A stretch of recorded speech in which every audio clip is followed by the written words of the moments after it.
Hello guys, मैं आज आपको पीजीटी फिजिक्स का 30 जुलाई का फर्स्ट शिफ्ट का पेपर करवा रहा हूँ। तो देखते हैं, चलो फर्स्ट क्वेश्चन देखते हैं। फर्स्ट क्वेश्चन में क्या बोला है, एक गांव की जनसंख्या 2,50,000 थी। पहले वर्ष में इसमें 15% की वृद्धि हुई और दूसरे वर्ष में 20% की वृद्धि हुई। 2 वर्ष के बाद उसकी जनसंख्या क्या, मतलब इसने ये बोला है कि एक गांव की जनसंख्या जो है कितनी है, 2,50,000 है। तो पहले वर्ष जो है उसमें 15% की वृद्धि होगी, दूसरे वर्ष जो है उसमें 20% की वृद्धि होगी। तो 2 वर्ष बाद उसकी जनसंख्या कितनी होगी। तो पहले तो देखो इसकी कित परसेंटेज की फ्रैक्शन निकाल लो। तो जैसे 15% है, 15% की फ्रैक्शन में तोड़ेंगे कैसे, 15% हटा के अपॉन में 100 लग जाएगा। तो 5 से कट जाएगा, 5 से 15, 5 20 100, तो 3/20 फ्रैक्शन आ गई। और ऐसे 20% की फ्रैक्शन नीचे है तो सीधे याद होगी आपको 1/5। अगर याद नहीं है तो 20% हटाने के लिए अपॉन 100 कर देंगे, तो 20 पंजे 100, ठीक है। अब इसके बाद 1/5 आ गया। तो स्टार्टिंग में इसकी जो जनसंख्या थी वो कितनी थी, 2,50,000। 2,50,000 इंटू पहले साल कितनी बढ़ी, 15%। 15% का मतलब 3/10, 3/20। तो 20 पे कितनी बढ़ी, 3। तो कितनी होगी जनसंख्या, 20 + 3 23, 23/20 इंटू फिर अगले साल कितनी बढ़ी, 20%। 20% का मतलब है 1/5। तो 5 से कितने होगी, 6, तो इंटू 6/5, ठीक है। तो 5 से काट दें, 5 पंजे 25 और 4 0 लगा दिया, ठीक है। तो 20 से कटे 5 चौक 20 और 5 1 जब 5 पंजे 5 0 4 लगा दिया, ठीक। फिर इसके बाद 5 4 से कट गए, 4 से कट दें, 2 2 जा 4 और 2 5 जा 10, 0 0 0। अब 2 से कट गया, 2 3 जा 6। अब कितना बच गया, 5,000 इंटू 23 इंटू 3। तो इसकी मल्टीप्लाई करेंगे, 23 इंटू 3 बन गया 69। 69 की मल्टीप्लाई 5 से कर देंगे, क्योंकि 0 0 0 है वो, तो उस पर तो कोई फर्क पड़ेगा नहीं। तो 69 की मल्टीप्लाई 5 से कितना बन गया, 345। कितना बन गया, 345। और कितनी 0, 3, तो 3 0 लगा दो। तो कितना आंसर आ गया हमारा, 3,45,000। तो 3,45,000 फर्स्ट ऑप्शन इज करेक्ट, ठीक। अगला देखो, यदि किसी संख्या का 30% उसके 25% से 30 अधिक है तो वह संख्या ज्ञात कीजिए।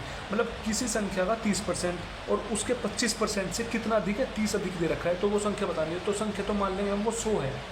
संख्या क्या मान लेंगे, 100 है। मतलब इसने कहा किसी संख्या का 30%, किसी संख्या का 30% और उसी के 25% से कितना अधिक है, 30। और इसमें अधिक कितना है, 30% जो है 25% से कितना अधिक है, 5% अधिक है। 5% ही तो अधिक है। क्वेश्चन में कितना दे रखा है, 30%। तो 5% की वैल्यू कितनी, 30। तो 1% की वैल्यू 30/5। और हमें क्या निकालनी है, वो संख्या निकालनी है। संख्या क्या है, 100%। तो 100% कितना होगा, 30/5 इंटू 100। 5 से कर जाएगा, 5 20 से 100 और 30 इंटू 20 क्या बन जाएगा, 600। तो ऑप्शन ए इज करेक्ट, ठीक। ऐसे नेक्स्ट क्वेश्चन देखते हैं। नेक्स्ट क्वेश्चन क्या बोल रहा है, नेक्स्ट क्वेश्चन बोल रहा है कि ए सुबह 9 बजे एक्स से शुरू होता है और उसी दिन दोपहर में 1 बजे वाई पर पहुंच जाता है। मतलब ए जो है सुबह 9 बजे चलता है एक्स पोजीशन से, तो वो दोपहर के 1 बजे वाई पोजीशन पर पहुंच जाता है। फिर बी भी सुबह 9 बजे से 9 बजे वाई से शुरू होता है, तो बी जो है सुबह 9 बजे ही वाई पोजीशन से शुरू होता है और उसी दिन दोपहर 3 बजे एक्स पर पहुंच जाता है। और उसी दिन कहाँ पहुंच जाता है, एक्स पे पहुंच जाता है। जो एक के समान ही मार्ग का अनुसरण करता है, मतलब एक ही मार्ग पे जाते हैं। मतलब एक तो इधर से आ रहा होता है, दूसरा इधर से आ रहा होता है, ठीक है। तो हमें बताना है तो दोनों किस समय मिलते हैं, तो दोनों आपस में किस समय मिलेंगे। मतलब एक इधर से आ रहा है, दूसरा इधर से आ रहा है, तो हमें बताना है किस समय वो आपस में मिलेंगे। मतलब वो कौन सा टाइम होगा जिस टाइम वो मिलेंगे, ठीक। तो वो कैसे करेंगे, तो टाइम निकालना है। टाइम का फॉर्मूला क्या होता है, आपको पता है, स्पीड का फॉर्मूला होता है डिस्टेंस अपॉन टाइम। तो टाइम निकालना है, टाइम का फॉर्मूला क्या होगा, डिस्टेंस अपॉन स्पीड। तो हमें डिस्टेंस चाहिए, स्पीड चाहिए, ना तो हमें डिस्टेंस पता ना हमें स्पीड पता, तो दोनों चीज़ निकालनी पड़ेगी। तो सीधी बात, जब आपको कह रहा है कि एक्स से वाई डायरेक्शन पे जा रहा है, वाई से एक्स पर, तो इसका मतलब डिस्टेंस तो सेम है, डिस्टेंस तो बिल्कुल सेम है। अब देख, पहले हम अब टाइम निकालते हैं। टाइम क्वेश्चन में दे रखा था कि ए जो है सुबह 9 बजे चल के 1 बजे एक्स पोजीशन से वाई पोजीशन पे पहुंच जाता है। तो कितने घंटे लगाता है, टाइम कितना लगाता है, 4 घंटे का। तो ए कितने घंटे लगाता है, ए का टाइम कितना है, 4 घंटे। और बी जो है सुबह 9 बजे वाई से शुरू होकर 3 बजे एक्स पे ख़त्म करते हैं। तो बी कितने घंटे लगाता है उस पोजीशन पर आने के लिए, तो 6 घंटे लगाता है। तो कितने घंटे आ गए, 6 घंटे। तो अगर हम जो ये टाइम है हमारा, इन टाइम का एलसीएम ले लें, अगर हम टाइम का एलसीएम ले लें, तो टाइम का एलसीएम लेते ही हमें क्या पता चल जाएगा कि उसकी डिस्टेंस कितनी है, उसकी डिस्टेंस कितनी है। तो एलसीएम लिया, इसकी जो ये है डिस्टेंस है, वो डिस्टेंस क्या बन जाएगी, इसका एलसीएम ले लेंगे। एलसीएम लेंगे तो 4 और 6 का वो क्या बन जाएगा, 2 दूनी 4, 2 3 6, तो 2 एकम 2, 3 ऐसी, 3 एकम 3, तो कितना बन गया, 3 दूनी 6 दूनी 12। तो डिस्टेंस कितनी आ गई 12, डिस्टेंस कितनी आ गई 12, ठीक है, डिस्टेंस कितनी आ चुकी है 12। ओके, जब डिस्टेंस 12 आ गई तो अब हमें पता है डिस्टेंस कितनी आ गई, डिस्टेंस कितनी आ गई, डिस्टेंस आ गई 12। जब 12 डिस्टेंस आ गई, अब देखो डिस्टेंस पता चल गई, टाइम निकालने के लिए डिस्टेंस पता चल गई तो स्पीड पता और होना चाहिए। तो स्पीड निकालने के लिए क्या फॉर्मूला लेंगे, डिस्टेंस अपॉन टाइम। तो हमें डिस्टेंस पता चल गई और टाइम भी पता है, तो स्पीड निकालने है। अब एक ही स्पीड निकालने के लिए कौन सा फॉर्मूला होता है, डिस्टेंस अपॉन टाइम। डिस्टेंस कितनी 12 अपॉन में एक ही स्पीड, वो टाइम कितना 4, तो 12 को डिवाइड करेंगे 4 से, कितना बन गया 3 किलोमीटर पर आवर। तो अब बी की स्पीड निकालने के लिए डिस्टेंस अपॉन टाइम, डिस्टेंस कितना 12 अपॉन में इसकी स्पीड कितनी, टाइम कितना रहेगा 6, तो 6 दूनी 12, 2 किलोमीटर। बी की स्पीड क्या होगी 2 किलोमीटर। अब हमें स्पीड भी पता चल गई और डिस्टेंस भी पता चल गया। अब सीधा टाइम के फॉर्मूले में रख देंगे। तो टाइम के फॉर्मूले में रखेंगे, क्या होता है फॉर्मूला, डिस्टेंस अपॉन में स्पीड। डिस्टेंस कितनी है 12, डिस्टेंस कितनी है 12 अपॉन में टाइम की स्पीड कितनी हो जाएगी, एक ही, मतलब एक चीज़ इधर से आ रही है, एक चीज़ इधर से आ रही है। जब दोनों अपोजिट डायरेक्शन से आ रही है तो उसकी स्पीड को हम ऐड कर देंगे, उसकी स्पीड को क्या कर देंगे, ऐड कर देंगे। तो 3 + 2 कितना बन गया 5। अब 12/5 बन गया। तो ये हमारा आया आवर में। तो आवर में इसको सोल्व करना थोड़ा सा मुश्किल हो जाएगा, इसलिए हम पहले इसको मिनट में बनाएंगे। किसमें बदलेंगे, मिनट में। तो मिनट में 1 घंटे में 60 मिनट होती है, तो 12.5 घंटे में कितने होंगे, तो 60 से मल्टीप्लाई कर देंगे। तो 5 से कट गया 12 पे, तो 12 × 12 कितना हो गया 144 मिनट। तो 144 मिनट को हम लिख सकते हैं 120 + 24 मिनट। तो 120 होता है 2 घंटे और ये हो गया 24 मिनट। तो 2 घंटे 24 मिनट बाद मिलेगा। स्टार्टिंग शुरू किस टाइम किया था, 9 बजे से शुरू किया था, 9 बजे से, और 2 घंटे 24 मिनट बाद मिलेगा। तो कितने बजे मिलेंगे वो, 11:24 पे। तो इसका आंसर होगा 11:24 पे। ठीक, तो इसके बाद नेक्स्ट क्वेश्चन देखते हैं। नेक्स्ट क्वेश्चन क्या बोलता है, the value of 0.3 bar + 0.7 bar - 0.1 bar is. तो वैल्यू क्या होगी, तो 0.3 बार है तो क्या लिखेंगे, पहले 3 लिखेंगे, अपॉन में जितने पे बार है उतने 9 लगा देंगे, तो 3/9 प्लस 7 बार है तो 7 लिख के, अपॉन में बार कितने पे 1 पे, तो अपॉन 1 9 लिख देंगे, माइनस है फिर तो कितना है 0.1 है तो 1 लिख लेंगे, अपॉन में बार कितने पे 1 पे, तो 1 9 लिख देंगे, 1/9। यहाँ से एलसीएम ले कितना आएगा 9, तो 3 + 7 - 1 क्या बन गया, 3 + 7 10, 10 - 1 9, तो 9/9। तो 9 से 9 गया कट, बच गया 1। तो option D is correct, answer आ गया 1। ठीक, अब नेक्स्ट क्वेश्चन देखते हैं। नेक्स्ट क्वेश्चन क्या बोलता है, नेक्स्ट क्वेश्चन हमें बोलता है कि 8 संख्याओं का औसत 160 है। मतलब 8 संख्या है जिनका औसत दे रखा है 160। 8 संख्याओं का औसत क्या दे रखा है, 8 संख्या का औसत दे रखा है 160। तो यदि सबसे छोटी संख्याओं का योग का 1/16 भाग है, मतलब यदि सबसे छोटी संख्या का जब से छोटी संख्या है उसका संख्याओं के योग का 1/16 भाग है, मतलब जो सबसे छोटी संख्या है वो क्या है, 1/16 भाग है किसका, संख्याओं के योग का। तो हमें वो उस संख्या का मान ज्ञात किया, मतलब वो छोटी संख्या बतानी है क्या होगी। अब देखो क्वेश्चन कैसे करेंगे, तो हमें छोटी संख्या निकालनी है, 1/16 पता है, हमें क्या निकालना पड़ेगा, संख्याओं का योग निकालना पड़ेगा। तो क्वेश्चन आसान से निकल जाएगा। अब क्या देखें, क्वेश्चन में जो दे रखा है उसके मुताबिक चलते हैं। अब क्वेश्चन में दे क्या रखा है, 8 संख्याओं का जो औसत है 160 है। जब भी 8 संख्याओं का औसत 160 है तो यहाँ से संख्याओं का योग निकालेंगे। तो संख्याओं का योग कैसे निकालेंगे, जितना औसत है उसमें मल्टीप्लाई कर देंगे किसकी, जितनी संख्या है। तो संख्याओं का योग निकालने के लिए औसत कितना है 160, इंटू में संख्या कितनी है 8 संख्या है, तो इंटू 8 कर देंगे। ठीक, अब निकालने में छोटी संख्या, तो छोटी संख्या क्या होता है 1/16 इंटू संख्या का योग, 1/16 इंटू संख्या का योग है 160 इंटू 8, 16 10 जगह कट गया 160, तो 10 इंटू 8 80, तो इसका आंसर होगा 80। ठीक, ऐसे नेक्स्ट क्वेश्चन करते हैं। नेक्स्ट क्वेश्चन क्या बोलता है, नेक्स्ट क्वेश्चन बोलता है हमें कि नेक्स्ट क्वेश्चन क्या बोलता है, यदि 12 मेजों का क्रय मूल्य 16 मेजों के विक्रय मूल्य के बराबर है, मतलब 12 मेजों का जो क्रय मूल्य है, 12 मेजों का जो कॉस्ट प्राइस है वो 16 मेजों के विक्रय मूल्य 16 मेजों के सेलिंग प्राइस के बराबर है। तो इसका मतलब है एक मेज का जो क्रय मूल्य है वो कितना है 1 CP, तो 12 मेज का कितना हो जाएगा 12 CP, वो बराबर है किसके 16 मेजों के विक्रय मूल्य के। तो एक मेज का विक्रय मूल्य SP है, तो 16 का कितना होगा 16 SP। तो यहाँ से ये मल्टीप्लाई में है 12 इंटू CP 16 इंटू SP, तो यहाँ से CP है SP मल्टीप्लाई में नीचे जाके डिवाइड में हो जाएगा, तो इजिकल टू 16 है, ये मल्टीप्लाई में उधर जाके डिवाइड में हो जाएगा, तो अपॉन 12। तो 2 से कट जाएगा, 2 अट्ठे 16, 2 छिक 12, 2 दूनी 2 चौके 8, 2 तिये 6। तो कॉस्ट प्राइस 4 था, सेलिंग प्राइस 3 हो गया, मतलब क्रय मूल्य 4 है, विक्रय मूल्य 3 हो गया, मतलब कोई चीज़ 4 में खरीदी और 3 में बेच दी, तो क्या हुआ, एक का लॉस हुआ। जब हमें लॉस निकालना होता है, फॉर्मूला क्या होता है लॉस परसेंट का, जितना लॉस अपॉन में कॉस्ट प्राइस क्रय मूल्य इंटू 100, तो लॉस कितने का हुआ, 1 का। और सीपी कितना है इसका, सीपी निकला है, कॉस्ट प्राइस निकला है 4 और इंटू 100, तो 4 से कट गया 25 पे, तो 25% इसका आंसर है, ऑप्शन सेकंड इज करेक्ट। ठीक, ऐसे ही अब नेक्स्ट क्वेश्चन देखते हैं।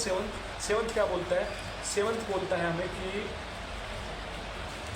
एक ग्राफ दे रखा है, हमें क्या दे रखा है, एक ग्राफ दे रखा है। इस ग्राफ में 5 वर्षों का विश्वविद्यालय की 5 वर्षों के क्या दे रखा है, एक ग्राफ दे रखा है जिसमें 5 वर्षों का में ये बता रखा है कि जो विद्यालय है उसमें नामांकित छात्रों की कुल संख्या और प्रवेश लेने वालों की संख्या बता रखी है। मतलब जो ये वाला है ये तो है नामांकित छात्र जो है, ये है प्रवेश वाले, ये है नामांकित वाले, ये है प्रवेश वाले। ठीक, ये नामांकित वाले, ये है प्रवेश वाले। तो इसने ये बताया है, क्वेश्चन में पूछा गया, क्वेश्चन में पूछा है कि वर्ष 2016, 17 और 18 में प्रवेश नहीं लेने वाले छात्रों की प्रतिशत कितना हो। मतलब 2016, 2017 और 2018 में प्रवेश जिस छात्र ने प्रवेश नहीं लिया उसकी क्या बतानी है, प्रतिशत बताने। प्रतिशत कैसे निकालते हैं, हमें निकालने किसकी प्रतिशत है, जो प्रवेश नहीं लिया, इसका मतलब जो प्रवेश नहीं लिया वो ऊपर लिखेंगे, अपॉन में टोटल नीचे लिखेंगे, इंटू 100 कर देंगे तो परसेंटेज निकल जाएगी। सबसे पहले तो ये निकालो प्रवेश, अलग अलग जो अलग अलग ईयर है उसमें ये देखो कितनों ने प्रवेश नहीं लिया। अब एक चीज़ देखो, 2016, 17, 18 के निकालने, पहले 2016 के निकालेंगे। 2016 में जो नामांकित छात्र है जिन्होंने नामांकित किया वो कितने हैं, 15,000। ठीक है, और जिन्होंने प्रवेश लिया वो कितने हैं, 13,500। तो अगर हम नामांकित छात्रों में से प्रवेश लिए हुए छात्रों को घटा देंगे तो हमें पता चल जाएगा कितने ऐसे जिन्होंने प्रवेश नहीं लिया। सबसे पहले 2016 का निकालें, 2016 में नामांकित छात्र है 15,000 और जो प्रवेश लिया वो 13,500। अगर इसको माइनस करेंगे, माइनस करके कितना आ गया, 1,500। तो 1,500 ऐसे छात्र हैं जिन्होंने प्रवेश नहीं लिया 2016 में। ऐसे 2017 का निकालें, 2017 में नामांकित छात्र कितने हैं, 14,500। कितने हैं, 14,500। और जो प्रवेश लेने वाले कितने हैं, 11,200। अगर इनको माइनस कर देंगे तो पता चल जाएगा कितने ने प्रवेश नहीं लिया। तो अब इसको माइनस करके कितना आ जाएगा, 3,300। तो 2017 में कितने आ गए, 3,300 जिसने प्रवेश नहीं लिया। ऐसे 2018 में निकालें, 2018 में नामांकित कितने हैं, वो है 16,000, तो 16,000 लिखा, और जिसने प्रवेश लिया वो कितने हैं, 14,200, तो 14,200 लिख दिया, तो माइनस करके कितना, 1,800। तो 2018 में कितना आ गए, जिसने नामांकित नहीं करवाया 1,800। अब हम निकाल लेंगे टोटल, तो टोटल कितने होंगे 2016-18 में, तो टोटल कितने हो जाएंगे।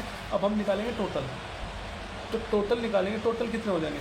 तो अब देख 2016 में टोटल कितने हैं जिन्होंने, टोटल कौन से होंगे, नामांकित वाले, जो नामांकित करवा चुके, क्योंकि नामांकित के अंदर ही तो प्रवेश वाले आएंगे और जिसने प्रवेश नहीं लिया, तो दोनों का जोड़ ही तो नामांकित वाले हैं।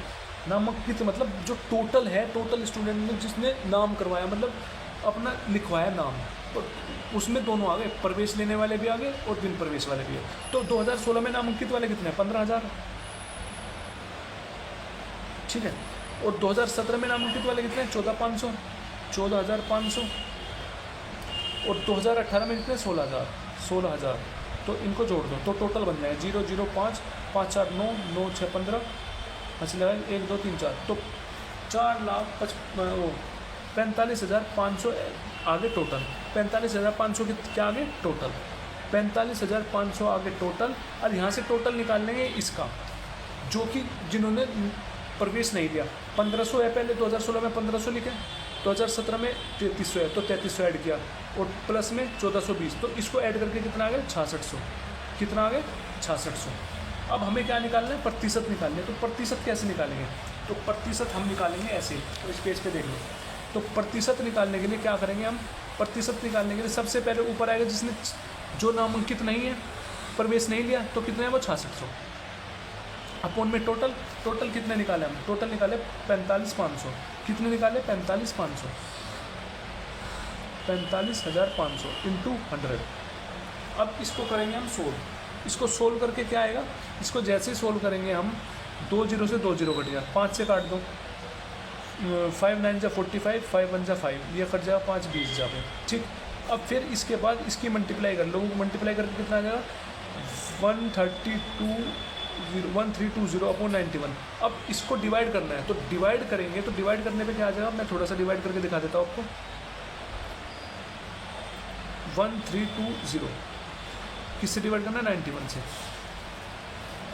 किससे करना है, 91 से। 91 बन जाए 91, कितना बच गया, 941, तो 0 बढ़ा दिया। तो अब इससे क्या करेंगे, अगर 91 की 4 से करके देखो, तो 4 1 जा 4, 4 9 जा 36, तो 91 4 जा कितना बन गया, 364। 10 में से 4 गए 6 बचे, 10 में से 6 गए 4 बचे, 46 बच गया। तो 0 बढ़ा दिए, तो पॉइंट लग गया।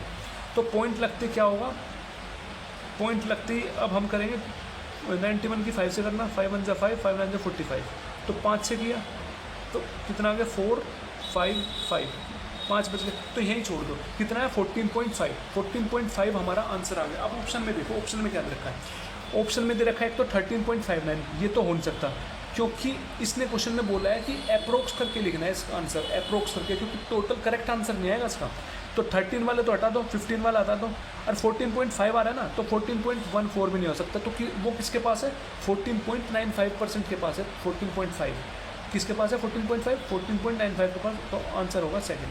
आई होप आपको समझ में आया हो, क्योंकि हमने ये जो है क्वेश्चन में बोल रखा है कि इसका जो है अप्रोक्स मानेंगे, मतलब इसका हम अप्रोक्स मानेंगे, तो अप्रोक्स आंसर निकालें, मतलब करेक्ट आंसर नहीं निकलेगा। तो 14.5 किसके पास है, तो 14.5 14.95 के पास है, क्योंकि 0.5 के अगर 0.5 के ऊपर जितना भी होगा वो नेक्स्ट वाले का माना जाएगा। अगर 0.5 से नीचे होता, मान के चलो 14.49 होता, वो आंसर होता फिर 14.14। कौन सा होता, 14.14। आप समझ रहे हो ना मैं क्या कह रहा हूँ, ठीक है। अब नेक्स्ट क्वेश्चन देखते हैं, नेक्स्ट क्वेश्चन क्या बोल रहा है। नेक्स्ट क्वेश्चन बोल रहा है, किसी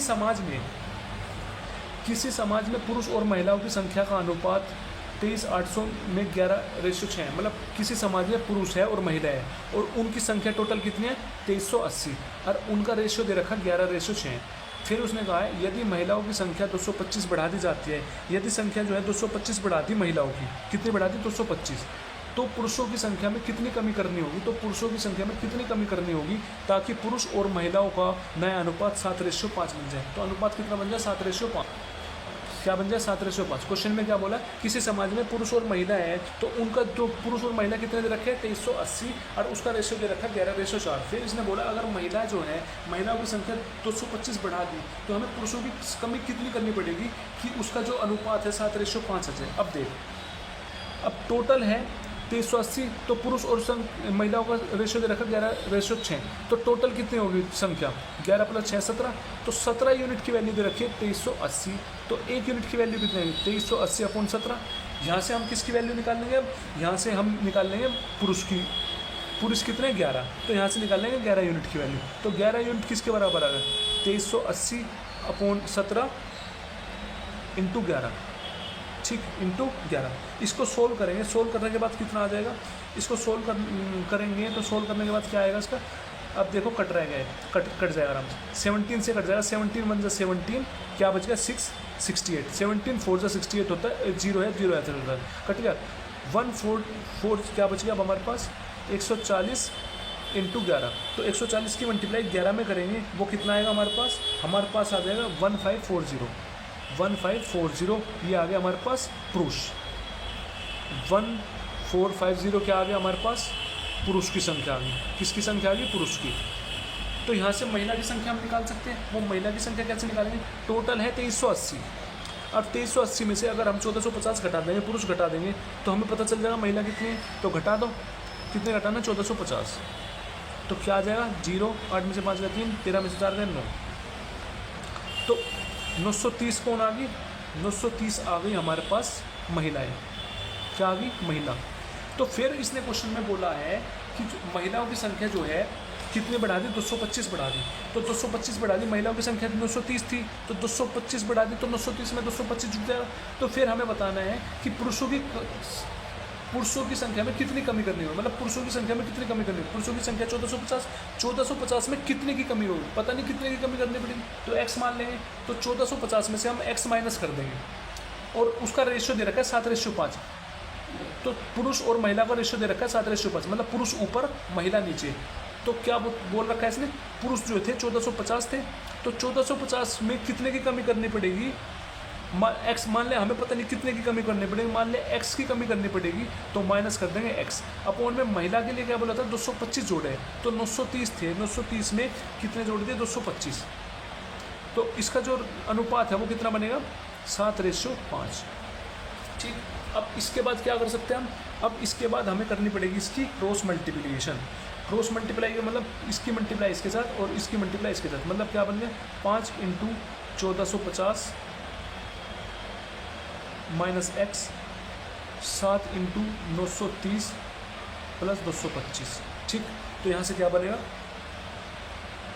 यहाँ से हमारे पास बन जाएगा, ये मल्टीप्लाई में है, ये उधर से आके डिवाइड में हो जाएगा, तो 1450 माइनस एक्स 7 × 930 प्लस 225 कितना हो जाएगा, 930 प्लस 225 हो जाएगा हमारे पास, इसको ऐड करके कितना आ जाएगा 1065, कितना आ जाएगा 1065 अपॉन में 5 मल्टीप्लाई में था, इधर आके डिवाइड में हो जाएगा, तो कितना 5 से काट दो, 5 दूनी 10, 5 से कम 5, 5 × 15 क्या बन गया, तो 1450 minus x is equal to 7 × 213, तो 7 की मल्टीप्लाई 213 में करना क्या आएगा, तो 213 में 7 की मल्टीप्लाई करो, तो 213 में 7 की मल्टीप्लाई करें, 7 × 21 ऐसे लगे दो, 7 × 7 दोनों, 7 दूनी 14, कितना बन गया 1491, कितना बन गया 1491।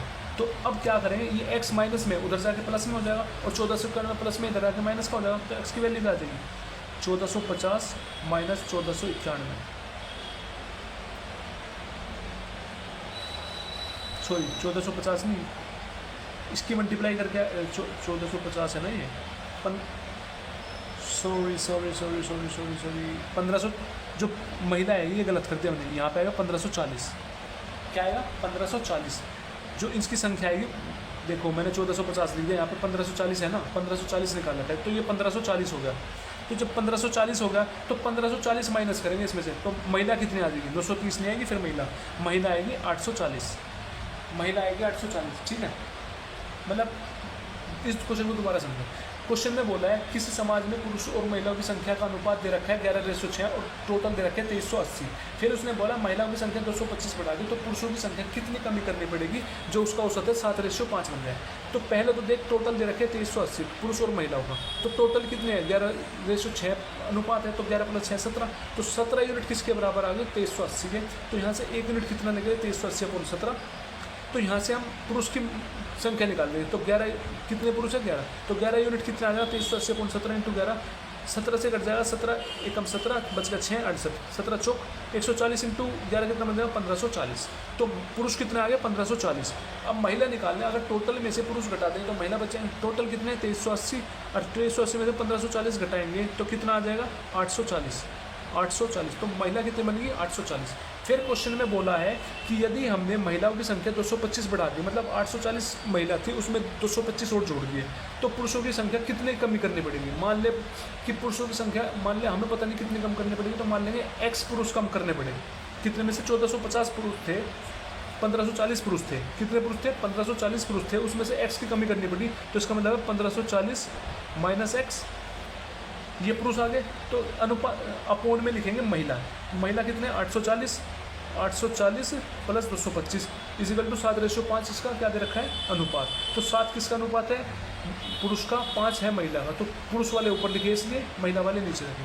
अब इसकी करेंगे मल्टीप्लाई, इसको करके क्या आएगा, इसकी मल्टीप्लाई इसमें करेंगे और इसकी मल्टीप्लाई इसमें करेंगे, तो नेक्स्ट पेज पर कर लेते हैं इसको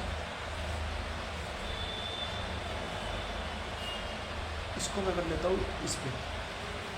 ठीक है, देखो हमारे पास है 5 की मल्टीप्लाई करेंगे, 5 × 1540 minus x is equal to 7 की मल्टीप्लाई कर देंगे जिसमें 840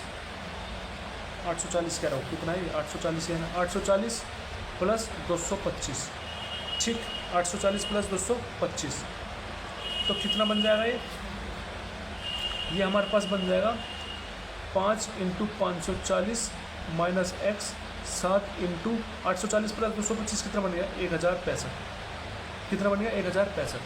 तो अब 5 मल्टीप्लाई में उधर जाकर डिवाइड में हो जाएगा, तो 540 minus x is equal to 7 into 1065 into 5, तो 5 से कट जाएगा, 5 दूनी 10, 5 का 5, 1 बच गया, 5 से 15, तो 1540 माइनस एक्स किसके बराबर है, 7 इंटू 23, 60 इंटू 213, तो 1540 minus x is equal to 7 into 213 क्या आ जाएगा, 7 इंटू 213 आ जाएगा हमारे पास 1491, कितना 1491।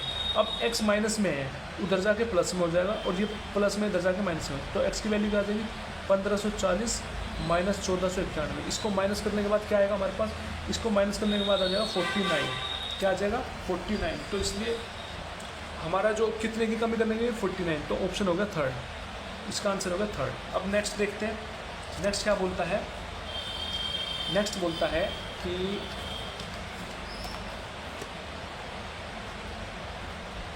कृष्णा, विमला और बसंती कौन है, कृष्णा, विमला और बसंती मिलकर एक कालीन को 4 दिन में बुक कर सकते हैं। कृष्णा, विमला और बसंती किसी कालीन को 4 दिनों में बुन सकते हैं। कृष्णा, विमला और बसंती मिलकर एक कालीन को 4 दिनों में बुन सकते हैं, मतलब कृष्णा है, एक विमला है और एक बसंती है, जो मिलकर एक कालीन को 4 दिन में बुन सकती है। ठीक है, कृष्णा अकेला इसे 12 दिनों में कर सकती है, कृष्णा जो है अकेला उसे 12 दिन में कर सकती है, और विमला अकेले इसे 10 दिन में पूरा कर सकती है, विमला उसे 10 दिन में पूरा कर सकती है। तो बसंती को अकेला इस काम को पूरा करने में कितना समय लगा, ये पूछा बसंती को खाली अकेला करने में कितना टाइम लगा। तो इसने बोल रखा कृष्णा और विमला और बसंती तीनों को करने में कितना टाइम लग रहा है, 4 दिन। खाली कृष्णा को कितना टाइम लग रहा है, 12 दिन, और खाली विमला को कितना टाइम लग रहा है, 10 दिन। ठीक है, अगर हम इसका एलसीएम ले लेंगे तो पता चल जाएगा, एलसीएम लेके कि कितना टोटल वर्क है, इसका एलसीएम आ जाएगा 60, तो टोटल वर्क कितना होगा 60। तो अगर टोटल वर्क को टोटल टाइम से डिवाइड कर देंगे तो हमें पता चल जाएगा उसने एक दिन में कितना काम किया। तो 60 डिवाइडेड बाय 4 कितना, 4 डिवाइड किया तो कितना बना 15। तो कृष्णा, विमला और बसंती ने मिलकर एक दिन में कितना काम किया, 15। तो 60 डिवाइडेड बाय 12 कितना बन गया, 5। तो कृष्णा ने एक दिन में कितना काम किया, 5 काम किया। तो 60 डिवाइडेड बाय 10 किया तो बच गया 6। तो विमला ने एक दिन में कितना काम किया, 6 काम किया। तो हमें निकालना है बसंती का। अब कृष्णा जो है एक दिन में 5 काम कर रहा है, विमला जो है एक दिन में 6 काम कर रही है, तो कृष्णा, विमला और बसंती मिलकर 15 काम कर रही है। तो कृष्णा कर रहा है 5 काम एक दिन में, विमला कर रहा है 6 काम। और कृष्णा, विमल और बसंती तीनों मिलकर कितना काम कर रहे हैं, 15। तो कृष्णा 5 कर रहा है एक दिन में, विमला 6 कर रहा है, तो बसंती का निकल जाएगा 5 6 11 हो गए, बच गया कितना, 4। तो बसंती कितना करेगा, 4 करेगा। तो हमें बसंती का निकालना है, बसंती कितने टाइम में काम खत्म कर देगी। तो बस जब भी टाइम निकालना होता है टोटल वर्क ऊपर, अपन में बसंती का एक दिन का काम नीचे, तो टोटल वर्क है 60 और बसंती का एक दिन का काम कितना निकला, 4। तो डिवाइडेड बाय 4 करेंगे तो कितना आ जाएगा, 15। तो ऑप्शन डी इज करेक्ट। ठीक है, आई होप समझ में आया होगा। अब 10वां देखते हैं।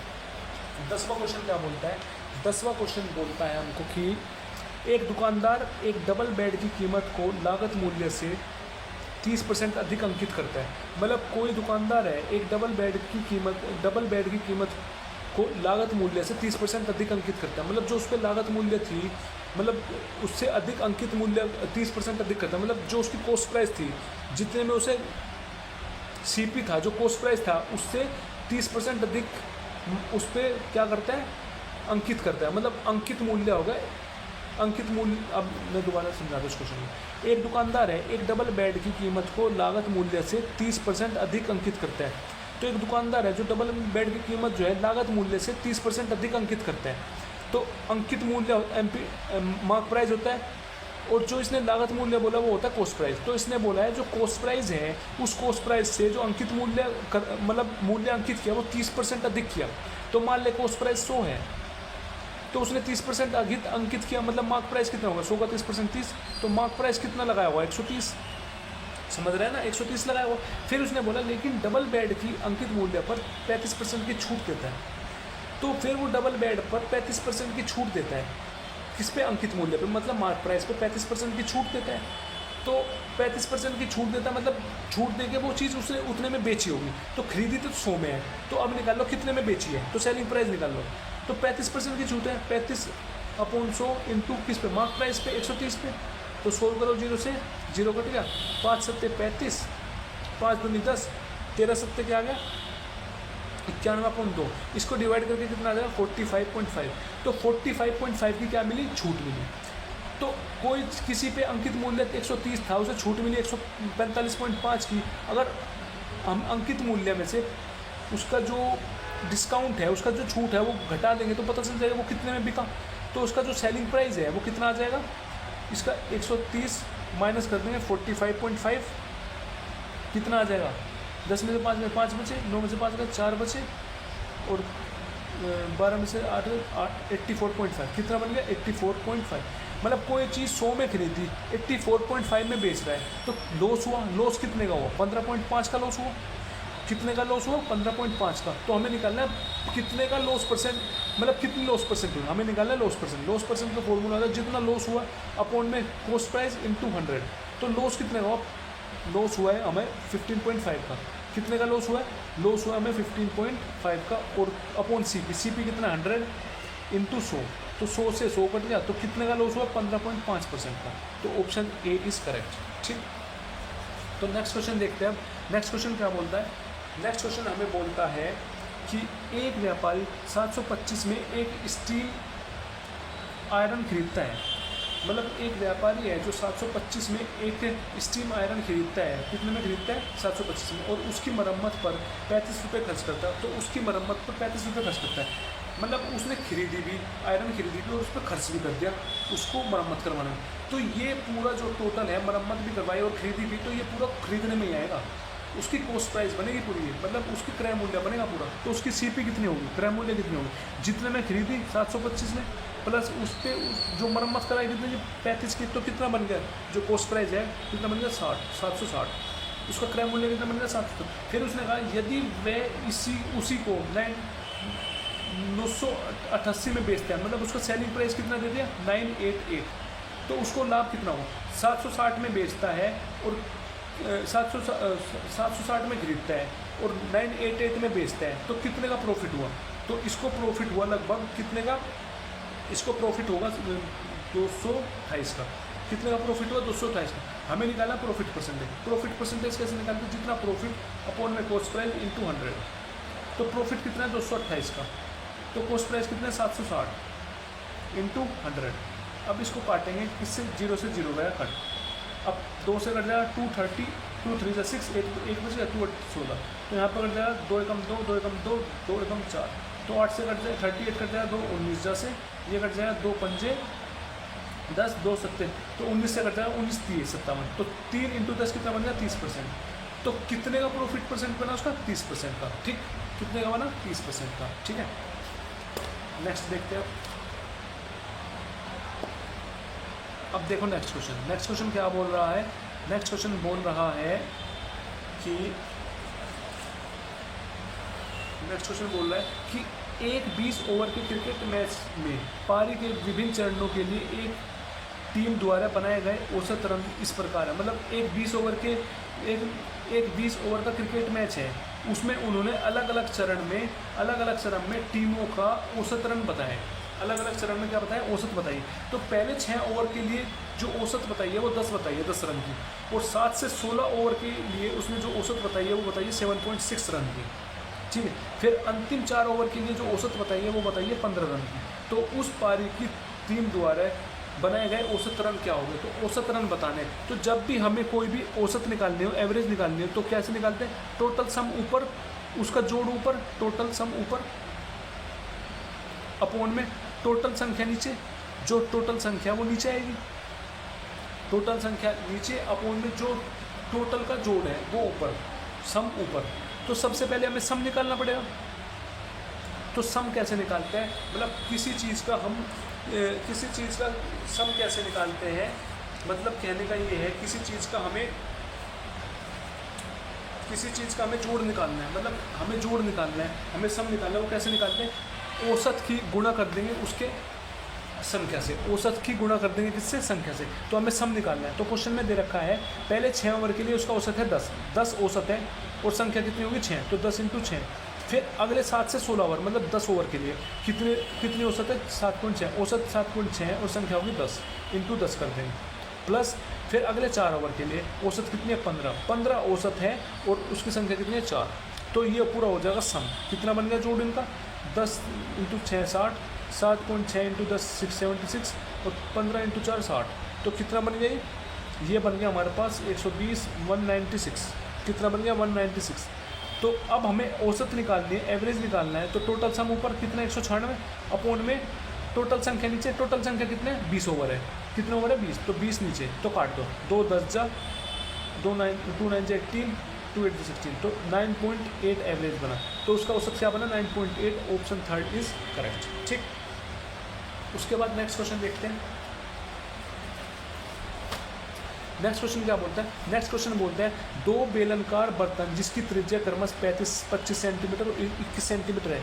2 बेलनकार है, जिन बेलनकार बर्तन का जो त्रिज्या दे रखा है, एक का 25 सेंटीमीटर और एक की 21 सेंटीमीटर, और ऊंचाई दे रखी है 43.2 सेंटीमीटर एक की, और दूसरे वाले की 25 सेंटीमीटर। पानी से भरे हुए, ये किससे भरे हुए, पानी से।